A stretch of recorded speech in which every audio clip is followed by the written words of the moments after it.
ಮಾಡೋದೆಲ್ಲ ಮಾಡ್ಬಿಟ್ಟು ಇವಾಗ ನೋಡಿ ಏನ್ ವೈನ ಮಾಡ್ಕೊಂಡು ಬಂದಿದ್ದಾರೆ. ರಾತ್ರಿ ನಮ್ಮ ಅಮ್ಮಂಗೂ ನಂಗೂ ಸ್ವಲ್ಪ ಜೋರಾಗಿ ಜಗಳ ಆಯ್ತು. ಏನಕ್ಕೆ ಗೊತ್ತಾ, ನಾಯಿಗೆ ಊಟ ಹಾಕೋದಕ್ಕೆ ಸಾಂಬಾರ್ ಇರ್ಲಿಲ್ಲ, ಸ್ವಲ್ಪ ಮಜ್ಜಿಗೆ ಕೊಡಮ್ಮ ಅಂತಂದ್ರೆ ಜಗಳಕ್ಕೆ ಬಂದ್ರು. ಏನಕ್ಕೆ, ಈ ಹೆಂಗಸ್ರುಗಳು ಬುದ್ಧಿನೇ ಇಷ್ಟು, ಬೆಣ್ಣೆ ರುಚಿ ಕಣ್ಮೇಲೆ ಸ್ವಲ್ಪ ಮಜ್ಜಿಗೆ ಮೊಸರು ಕೊಡೋದಕ್ಕೂ ಹೇಳ್ತಾರೆ. ಪಾಪ ಇಷ್ಟೊಂದು ಬೇಡ್ಕೋತಿದಾರಲ್ಲ ಅಂತ ಹೇಳ್ಬಿಟ್ಟು ಕಾಂಪ್ರಮೈಸ್ ಆಗಿ ರೆಡಿ ಆದೆ ಕಣ್ರಿ. ದೊಡ್ಡಕ್ಕ ನೋಡಿ ತೆಂಗಿದೀರ್ ಕೊಡೋದಕ್ಕೆ ಅಂತ ಹೇಳ್ಬಿಟ್ಟು ತೋಟದಿಂದ ಬಾಳೆಗೊನೆ ಕಿತ್ಕೊ ಬಂದು ಕಟ್ ಮಾಡಿ ಪ್ಯಾಕ್ ಮಾಡಿ ಇವತ್ತು ನಮ್ಮ ಅಮ್ಮನ್ ಕರ್ಕೊಂಡು ಎಲ್ಲಿಗೆ ಹೋಗ್ತಾ ಇದೀನಿ ಗೊತ್ತಾ, 3ನೇ ಅಕ್ಕನ ಮನೆ ಹಬ್ಬಕ್ಕೆ ಹೋಗ್ತಾ ಇದೀವಿ. ಇವತ್ತು ಬಾಡೂಟ. ಅದಕ್ಕೆ ನಾನ್ ಬಂದಿದ್ ನೋಡಿ ನಮ್ ಬುಜ್ಜೆ ನೋಡಿ ಹೇಗ್ ಫೋರ್ಸ್ ಕೊಡ್ಕೊಂಡು ಹೋಗ್ತಾ ಇದ್ದಾಳೆ ನೋಡಿ. ಹೋಗಿದ ತಕ್ಷಣ ಅತಿಥಿ ಸತ್ಕಾರ ಮಾಡಿ ಟೀ ಕೊಡ್ತಾಳೆ ಅಂತ ನಾನ್ ವೇಟ್ ಮಾಡ್ತಾ ಇದ್ರೆ, ಗುಂಡ ಬೈಲಿ ಒಂದ್ ಕೆಲಸ ಐತೆ ಅಂತ ಹೇಳ್ಬಿಟ್ಟು ತಂಬಿಟ್ಟು ಬಾಳೆಹಣ್ಣು ಬ್ಯಾಗ್ ಕೊಟ್ಬಿಟ್ಟು ಪ್ಯಾಕ್ ಮಾಡಿ ಇಡಿ ಅಂತ ಕೆಲಸ ಕೊಟ್ಲು. ಕುಡ್ದಿಲ್ಲ. ಇವ್ರು ನಮ್ ಚಿಕ್ಕಮ್ಮ ಅಂದ್ರೆ ನಮ್ಮ ಅಮ್ಮನ್ ತಂಗಿ. ಇವ್ರೊಂಥರ ನಮ್ ಫ್ಯಾಮಿಲಿಗೆ ಲೇಡಿ ರೌಡಿ ಇದ್ದ. ಎಲ್ರು ಅಕ್ಕ ಮನೆಗೆ ಹಬ್ಬಕ್ ಬಂದಿದ್ರು. ಹಾಗೆ ತೋಟದ ಹತ್ರ ಹೋಗ್ಬಿಟ್ಟು ಎಣ್ನೀರ್ ಕಿತ್ಕೊಂಡ್ ಕುಡಿತಾ ಇದ್ರು. ಅಷ್ಟೊಳಗಡೆ ನಾವು ಹೋದ್ವಿ, ನಮಗೂ ಎಣ್ನೀರ್ ಸಿಕ್ತು. ಅಮೃತೂರ್ ಬಿಟ್ಟು ಒಂಚೂರ್ ಮುಂದೆ ಅಂದ್ರೆ ಮಾಲಾಶ್ರೀ ಮೇಡಮ್ ಊರಿಂದ ಹಬ್ಬ ಸ್ಟಾರ್ಟ್ ಆಗಿರೋದು ಕಣ್ರಿ. ಅಲ್ಲಿಂದ ಚಿಕನ್ ಮಟನ್ ಸ್ಮೆಲ್ ಇಟ್ಕೊಂಡೇ ಬಂದಿದೀವಿ. ಹೋಗಿದ ತಕ್ಷಣ ಊಟ ಕೊಡ್ತಾರೇನೋ, ಊಟ ಏನೋ ರೆಡಿ ಇತ್ತು ಕಣ್ರಿ. ಎಲ್ರು ತೋಟದಲ್ಲಿ ಇದಾರೆ, ನಡಿ ಎಣ್ನೀರ್ ಕುಟ್ಕೊಂಡ್ ಬರೋಣ ಅಂತ ಎಣ್ನೀರ್ ಕುಡ್ಸಕ್ ಕರ್ಕೊಂಡ್ ಹೋದ್ಲು ನಮ್ಮ ಅಕ್ಕ. ಯಾರಿಗ್ ತಾನೇ ನಾನ್ ವೆಜ್ ಇಷ್ಟ ಇಲ್ಲ ಹೇಳಿ, ಪ್ರತಿಯೊಬ್ಬರಿಗೂ ಇಷ್ಟ, ನನಗೂ ತುಂಬಾನೇ ಇಷ್ಟ. ಆದ್ರೆ ಆಸೆ ಪಡ್ತೀನಿ, ಊಟ ಸಿಕ್ಕದ್ಮೇಲೆ ತಿನ್ನೋದೇ ಸ್ವಲ್ಪ. ನಮ್ಮೂರಲ್ಲಿ ಉಚ್ಚಮ್ಮದೇವಿಯ ಪ್ರತಿಷ್ಠಾಪನೆ ಮಾಡಿರೋದ್ರಿಂದ ನಮ್ಮೂರಲ್ಲಿ ಚಿಕನ್ ಮಟನ್ ಮಾಡಂಗಿಲ್ಲ.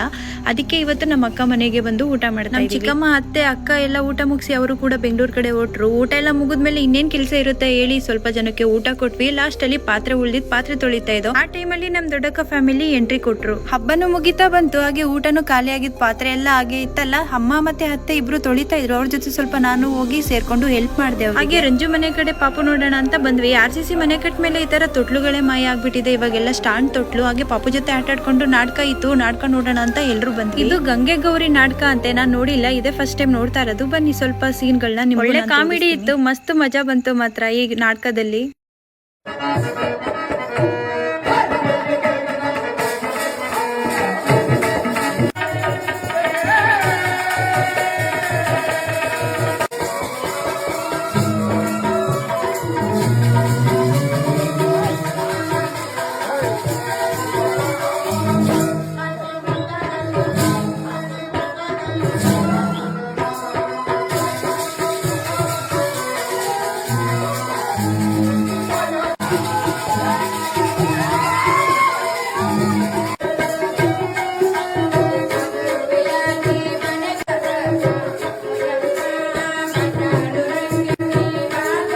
ನಿದ್ದೆ ತಡೆಯಕ್ಕಾಗಲ್ಲ, ಅದಕ್ಕೆ ನಾನು ಪೂರ್ತಿ ನಾಟಕ ನೋಡಕ್ಕಾಗ್ಲಿಲ್ಲ. ಬಂದು ಮಲ್ಕೋಬಿಟ್ಟೆ. ಬೆಳಗ್ಗೆ ತಿಂಡಿಗೆ ರೊಟ್ಟಿ ಮತ್ತೆ ಚಿಕನ್ ಗ್ರೇವಿ ಇತ್ತು, ಅದನ್ನೇ ತಿನ್ಕೊಂಡು ಊರ್ ಕಡೆ ಬಂದ್ವಿ. ಇವತ್ತಿನ ಕತೆ ಇಷ್ಟೇ. ವಿಡಿಯೋ ಇಷ್ಟ ಆಯ್ತು ಅಂದ್ರೆ ದಯವಿಟ್ಟು ಫಾಲೋ ಮಾಡಿ, ಲೈಕ್ ಮಾಡಿ. ಜೈ ಶ್ರೀರಾಮ್.